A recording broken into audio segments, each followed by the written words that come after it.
Hi, and welcome to today's edition of Kitchen Chemistry. I'm Julie, an educator with the New Mexico Museum of Space History, and today our experiment comes from a question that I had a few weeks ago when I was dyeing Easter eggs. Did you know that chemistry is involved when you dye eggs? Well, most of the time when you dye eggs, you use a solution of water and vinegar and food dye. But my question was, is there a better solution or a different solution that you could use that would help the eggs to take the dye better? When you have a question and you come up with an educated guess, that's called a hypothesis. And we're going to test our hypothesis today. A solution is made when we have one or more substances dissolved in another substance. Every solution is either acidic or basic. When we say acidic, we could say that the solution is more sour. When we say basic, we could say that the solution is more bitter. Here is a picture of a pH scale. You will know that the range from 0 to 6 is more acidic. 7 is neutral, and things that are in the range of 8 to 14 are more basic. We will use 3 liquids that are acidic and 3 that are basic, and we will use water as our control as it is the most neutral solution we have. We will see which solution is best to dye our hard-boiled eggs. Lemon juice has the pH of 2.2. White vinegar has the pH of 2.4. Orange juice has the pH of 3.5. Water is neutral with a pH of 7. Borax, a cleaner, has the pH of 9.5. Milk of magnesia, a medicine that helps your stomach, has a pH of 10.5. And ammonia, another type of cleaner, has a pH of 11.6. We will add 10 drops of food color in each of these solutions. Which solution do you think will take the dye the best? An acid or a base? Or maybe a solution that is thick and cloudy, or one that is transparent or see-through? What is your guess?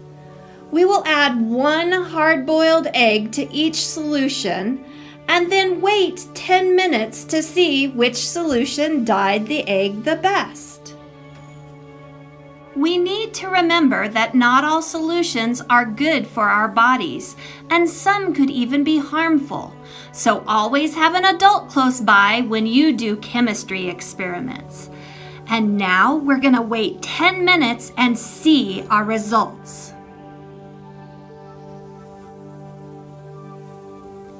The lemon juice, the most acidic solution we had, worked well. But after 10 minutes, the eggshell, made mostly of calcium carbonate, already began to dissolve and cause a film over the eggs. The white vinegar had good results, but it also began to dissolve the shell and had a film over the egg.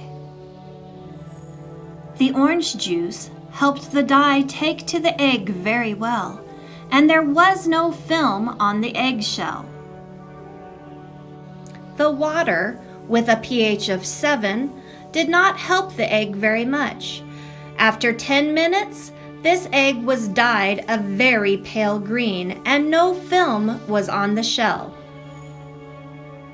The borax solution, made from 3 teaspoons of borax powder and a cup of hot water, turned the egg a blue color, and it had stripes around the egg.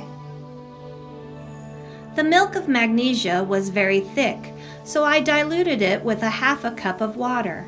At first glance, it looked like this egg took the dye the best, but once I wiped off the thick coating, it was more of a blue color with stripes.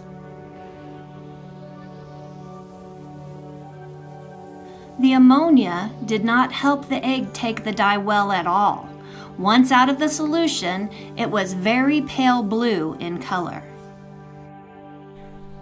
Did you find your hypothesis to be correct? Did you say that an acid would help the egg to take the dye better?